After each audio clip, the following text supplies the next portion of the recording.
After a 9-month battle, Iraq took control of the ISIS stronghold in Mosul. Now the U.S.-led coalition remains focused, taking the fight to ISIS in Rakka, Syria, the terror group's self-proclaimed capital.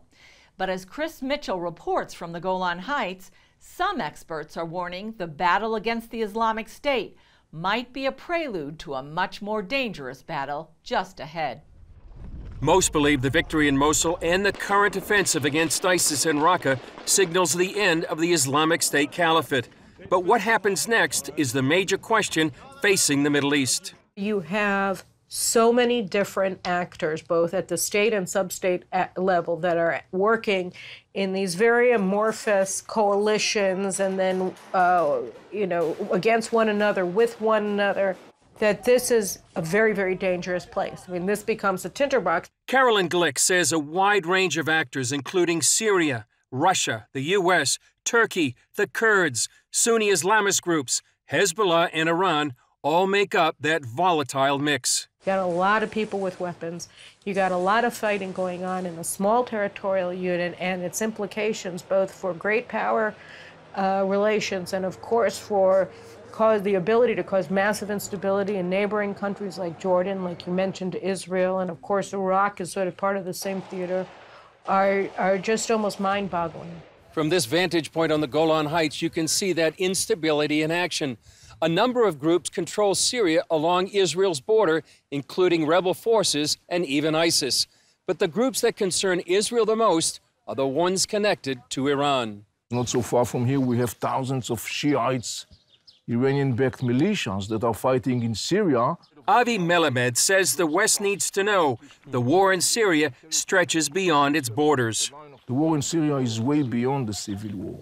Actually, what we see right now in Syria is a huge stage of a huge regional power struggle, roughly speaking, between two major forces. One are the Iranians and their backed militias on the one hand, and the other are the Arab Sunnis.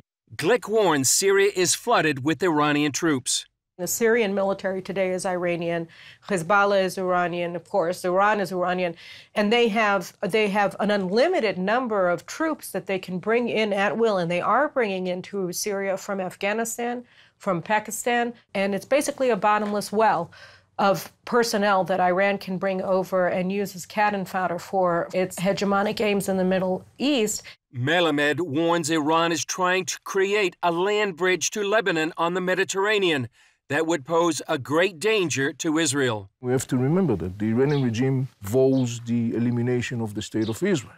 Trying to launch a military front against Israel in the Golan Heights could result in a massive eruption, because Israel will not stand for that, and rightly so. He says in order to better understand today's Middle East, you must go back in history to President Obama. Obama's administration is definitely responsible for what I call a growing whirlpool of violence. The major reason for that is that Obama's administration, for whatever the reasons are, lined up with the Iranians, enabling the Iranians to expand their influence violently and proactively in different arenas in the region. Now Iran's proxy Hezbollah poses an unprecedented threat to Israel.